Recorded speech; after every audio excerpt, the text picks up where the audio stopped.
wabarakatuh. Selamat siang anak-anak semuanya. Bagaimana kabarnya? Apakah sehat-sehat saja, baik-baik saja? Oke, jadi sebelum kita memulai pembelajaran kita hari ini, Ibu mau cek kehadiran terlebih dahulu. Apakah ada teman-teman yang tidak hadir?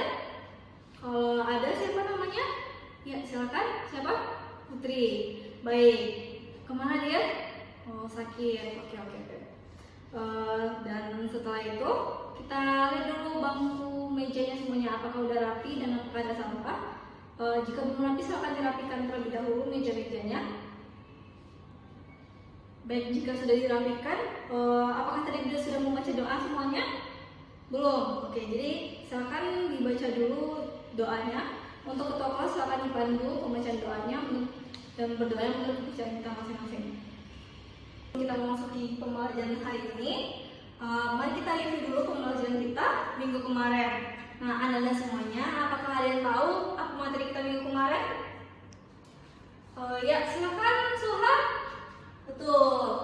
Jadi minggu kemarin itu kita membahas tentang ketahanan pangan,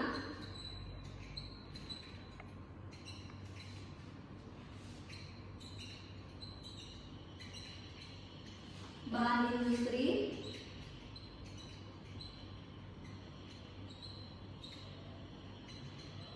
energi baru dan juga terbarukan.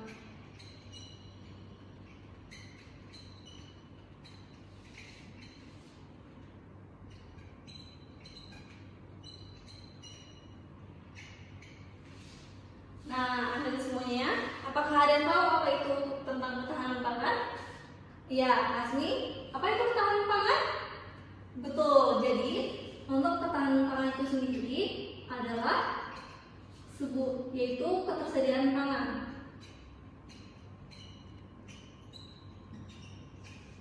Ketersediaan pangan yang disediakan oleh negara untuk masyarakat-masyarakat yang ada, khususnya kalau di Indonesia berarti untuk Indonesia. Nah, ada semuanya. Kalau untuk bahan industri, ada yang tahu apa itu bahan industri? Ya, betul. Apa? Oke. Jadi untuk bahan industri sendiri adalah ada 3 macam ya. Jadi bahan industri itu ada bahan baku,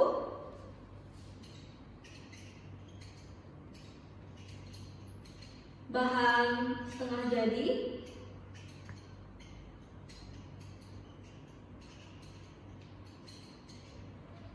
jadi untuk bahan baku itu sendiri seperti pakaian, seperti kapas yang nantinya diubah menjadi pakaian.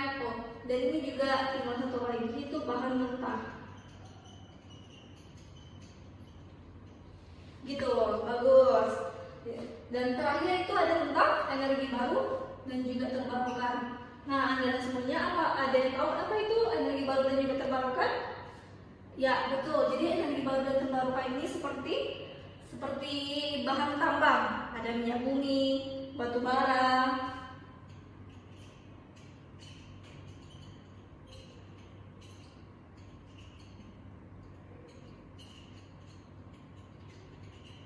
dan juga yang lain-lainnya. Untuk bahan energi baru dan terbarukan ini sendiri banyak sekali contoh-contohnya. Nah, jadi ini adalah pengertian-pengertian dari ketahanan pangan, bahan industri, energi baru, dan juga terbarukan. Nah, Anda semuanya, apakah ada yang bisa menyimpulkan tentang ketiga-tiga materi ini? Baik, Oci, silakan disimpulkan. Ya, betul sekali. Jadi, ketahanan pangan itu ketersediaan pangan. Ketersediaan pangan yang disediakan oleh negara Indonesia, khususnya untuk masyarakat-masyarakatnya. Pangan itu ada seperti pertanian, perikanan, untuk bahan makan kita sendiri. Sedangkan untuk bahan industri itu ada bahan baku, bahan setengah jadi, dan juga bahan mentah. Di mana bahan mentah ini contohnya adalah seperti karet, kelapa sawit jadi yang masih utuh atau yang belum diolah sama sekali. Sedangkan bahan baku ini ada seperti contohnya tadi kapas, yang nantinya itu akan diubah menjadi untuk pakaian. Bahan setengah jadi itu contohnya itu seperti kain yang nantinya itu akan diubah menjadi kayak tirai atau baju yang kita pakai sehari-harinya. Sedangkan yang terakhir itu energi baru dan terbarukan itu ada contohnya tadi batu bara, minyak bumi, dan lain-lainnya itu seperti hasil alam kita. Kita tahu kan kalau Indonesia itu kaya dengan hasil alamnya. Jadi itulah materi kita di minggu kemarin. Oke, jadi kita lanjut untuk materi minggu sekarang untuk hari ini. Nah, jadi untuk pembelajaran kita hari ini kita memasuki materi yang baru, yaitu sebelum ibu tulis ada nggak anda semuanya yang tahu apa materi kita hari ini? Ayo, nanti ibu kasih nilai tambahan. Nggak ada yang tahu? Oke, tidak apa-apa. Jadi materi kita untuk hari ini adalah tentang negara maju dan ya betul sekali negara berkembang.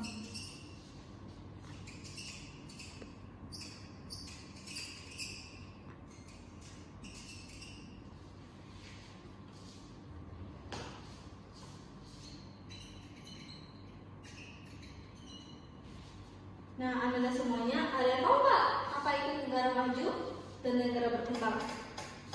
Kayak misalnya pertanyaan yang terlintas di otak kita, negara maju itu apa sih? Gitu. Dan negara berkembang itu apa sih? Dan contoh negaranya itu ada yang tahu nggak apa? Jadi ibu kasih contoh dulu. Ibu kasih contoh dua negara. Yang pertama itu adalah Amerika Serikat. Dan yang kedua itu Indonesia. Ada yang tahu kan negara Amerika Serikat? Ya, dia terletak di benua Amerika, sedangkan untuk Indonesia sendiri terletak di benua Asia. Nah, untuk dua negara ini, coba kita lihat, kita bayang-bayangkan juga apa yang terlintas di otak kita jika orang menyebutkan negara Amerika Serikat. Amerika Serikat itu terkenal dengan apanya sih? Nah, ada yang tahu nggak? Nanti ibu kasih nilai plus. Iya, Putri. Bagus. Jadi Amerika Serikat itu sendiri, kalau orang nyebutnya itu yang terlintas di otak kita adalah ipteknya yang sangat maju. Jadi teknologi di sana tuh yang sudah sangat canggih sekali. Contohnya itu seperti produk Apple, itu produk handphone yang anda semuanya pakai. Nah, ada lagi nggak? Ada yang tahu nggak apa contoh atau yang terlintas di otak kita tentang Amerika Serikat, negara Amerika Serikat? Ya, baik. Di Amerika Serikat itu angka penganggurannya kecil. Penganggurannya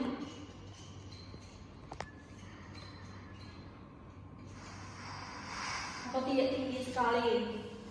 Kita tahu kalau di Amerika Serikat itu sendiri mungkin karena banyaknya lapangan pekerjaan dan lain-lainnya, jadi pengangguran di sana itu sangat kecil dan juga masyarakatnya itu menjadi sangat makmur. Jadi karena penganggurannya itu kecil, banyak masyarakat di sana itu hidupnya sejahtera. Selanjutnya, ya betul, pendapatan per kapita di sana juga tinggi. Pendapatan per kapitanya tinggi.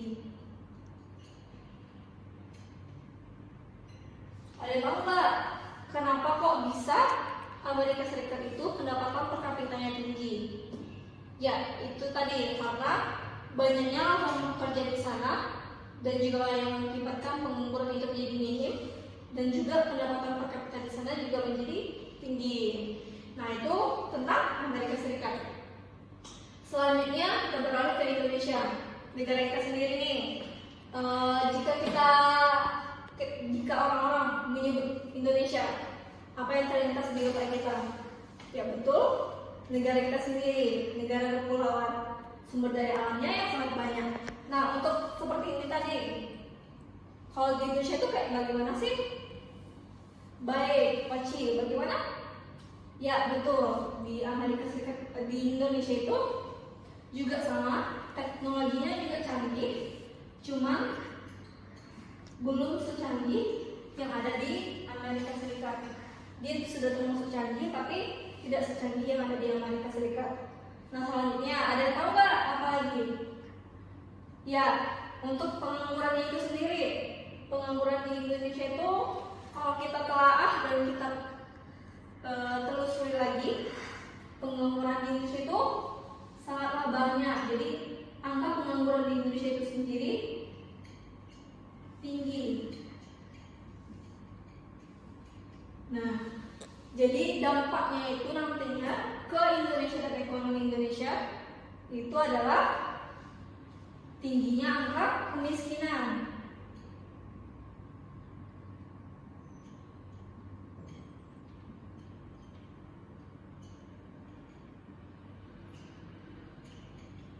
Jadi dikarenakan pengangguran yang sangat tinggi itu sekali, jadi mengakibatkan tingginya angka kemiskinan.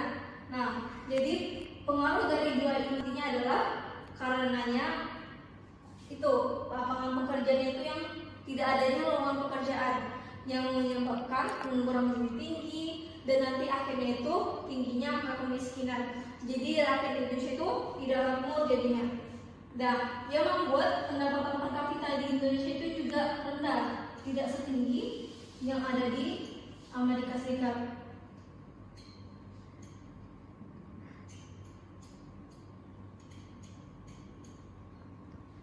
Nah, Anda semuanya, kalau kita lihat nih, udah terbayang belum apa itu tentang pengertian dari negara maju dan juga negara berkembang? Udah? Bagus. Jadi, negara maju itu sendiri kita tarik kesimpulan dari ini. Negara maju itu sendiri adalah negara yang ipteknya itu tinggi dan canggih, serta pengangguran di sana yang angkanya sangat kecil atau minim, dan juga pendapatan per kapitanya yang sangat tinggi, dan juga berarti sama penganggurannya yang tidak sebanyak yang ada di negara berkembang. Nah, untuk negara berkembang sendiri bisa juga kita tarik kesimpulan kalau ipteknya itu juga ada, namun tidak secanggih yang ada di negara maju. Sedangkan untuk penganggurannya itu tinggi, dikarenakan ipteknya yang tidak maju tadi dan juga tingginya angka kemiskinan, jadi menyebabkan pengangguran di Indonesia itu menjadi melonjak sangat tinggi. Karena seperti sekarang ini pengangguran di Indonesia itu lagi melonjaknya, dan yang menyebabkan pendapatan per kapita di Indonesia itu menjadi rendah, sehingga ekonomi Indonesia itu tidaklah semaju yang ada di Amerika Serikat. Itulah yang membuat negara Indonesia menjadi termasuk negara berkembang dan Amerika Serikat menjadi negara maju karena itu tadi ipteknya yang sangat tinggi, penganggurannya yang sangat minim, dan pendapatan per kapita yang sangat tinggi, serta sektor ekonominya yang sangat maju. Dan untuk negara berkembang itu sendiri, ipteknya yang sangat belum secanggih yang ada di negara maju, penganggurannya itu yang tinggi, tingginya angka kemiskinan, dan pendapatan per kapitanya yang sangat rendah, dan itu sangat berhubungan satu sama lain. Jadi bisa kita simpulkan kalau negara maju itu adalah negara yang pendapatan per kapitanya tinggi, serta ipteknya yang sangat canggih dan maju, dan penganggurannya yang sangat kecil atau angka pengangguran yang sangat kecil. Dan sedangkan untuk negara berkembang itu ipteknya yang belum secanggih yang ada di negara maju, angka penganggurannya itu yang sangat tinggi, tingginya angka kemiskinan, serta pendapatan per kapitanya yang sangat rendah. Nah, apakah Anda semuanya sudah mengerti tentang materi ini? Atau ada yang masih bingung tentang negara maju dan juga negara berkembang? Ya, betul. Untuk contoh lain dari negara ini sendiri, tahu nggak contoh lain dari negara ini? Kalau untuk negara maju, apa contoh lainnya? Ya, betul. Contohnya itu kalau di benua Asia sendiri, itu ada Jepang. Terus untuk di Asia Tenggara, sendiri itu juga ada negara majunya, yaitu Singapura. Singapura itu menjadi satu-satunya negara maju yang ada di Asia Tenggara. Nah, untuk negara berkembang, ada yang tahu nggak contoh dari negara berkembang selain Indonesia?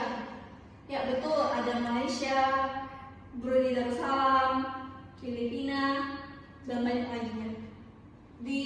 Untuk di Amerika Selatan itu sendiri juga banyak terdapat negara berkembang seperti Brazil, Argentina.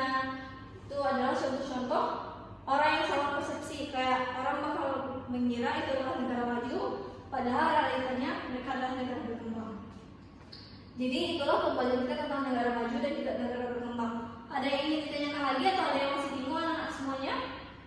Baik, sudah paham semuanya ya?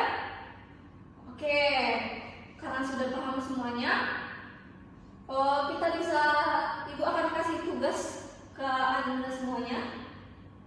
Tadi sudah kita jabarkan tentang negara maju dan juga negara berkembang.